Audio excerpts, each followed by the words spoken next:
Medfield, Medford, Medway. Their names sound alike, but put the wrong one into your GPS and you might wind up in trouble.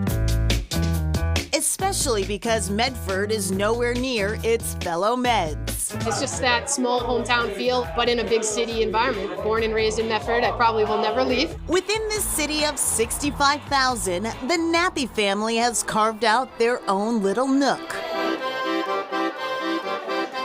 Nappys Restaurant is packed with small tables and big personalities. I eat here every day pretty much, except for Monday because they're closed, and Sunday because they're closed. Scott Cutler started coming here when it was a butcher shop. Back then it was homemade sausages and cold cuts. As it evolved into sandwiches, I mean, people went crazy. One day we just had these regulars come in for lunch that wanted to stay a little later. So my parents accommodated and cooked them dinner, and eventually it just caught on, and it just transformed into a restaurant from there. Joe and Anna Nappy are still in the kitchen years later, preparing whatever their diners request. And it really is the customer's choice, because there is no menu. We have chicken, veal, eggplant, swordfish, haddock, salmon. Instead, servers rattle off an extensive list of options, from sauces, Bolognese sauce, pesto, vodka, to pastas, fresh fusilli and fettuccine, as well as ravioli, tortelloni, and even specials. I got tripe, which nobody's gonna order, but they make the best tripe. If you like tripe, this is where to come. My dad didn't want to tie anybody down into a specific menu. If someone likes something particular, he'll try to invent something or make something that they want, you know? Once they come in once, we make them feel like home. I mean, they're just family.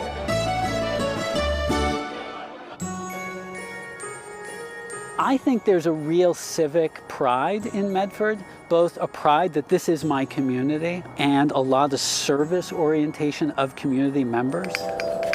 Patrick Heron sees that in action as executive director of the Mystic River Watershed Association. The organization partners with communities to care for this natural resource. Huge number of Medford residents come out and volunteer. They help us count fish. They help us collect water quality samples. The Mystic River snakes through the west side of Medford. Parks along the river are a portion of the 300 acres of open space in this city, including Torbert McDonald Park. This park itself was built in 1970 when they moved the river to build the expressway. It's home to almost 200 species of birds. This river and this park I have really deep connections to. I mean, this park is where I taught my kids how to bicycle. There's so many amazing people that live here, and there's so many amazing natural resources right around. In Medford Square, a historic theater is embracing a new chapter. It's just been a great way to bring more people into Medford and make them aware of what all we have to offer here. The Chevalier Theater's roots go all the way back to 1939, when it was built as an addition to the city's high school. Following decades of neglect, the community rallied in the mid-90s to revive the theater, says Ken Krause. The Friends of Chevalier kind of took the lead in rallying the community to invest in this building and bring it back to where it could be usable as a performing arts center. When Andrew Mather came here for his daughter's dance recital, he saw an opportunity. Living here for 10 plus years, I had no idea that there was a theater in Medford. And when I came in and I looked up and I looked around, as someone who works in theater, it's like, I gotta talk to my boss about this. Mather's boss is Bill Blumenreich, entertainment booker and promoter. Medford soon brought the company on to manage the Chevalier Theater. We have a long history of bringing in the biggest names of comedy, with names like Jim Gaffigan, Alana Glazer, Mark Maron, Jonathan Van Ness. We'll have a lot of adult contemporary shows, rock shows, folk shows.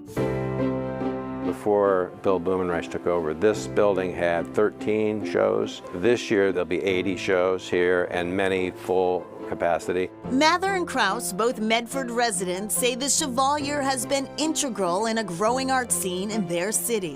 In 2017, there were about 600 arts and cultural events in Medford. This year, there will be over 2,000. People get so proud when success is happening in their city. Medford pride is a real thing. And the Chevalier Theater gets its name from a Medford High School graduate. Yeah, Godfrey Chevalier. He was the first American pilot to land a plane on a moving ship in 1922 during World War I. He died in a plane crash shortly after that. The building was dedicated to him in 1940. Nice and fitting tribute. Coming up, growing the next generation.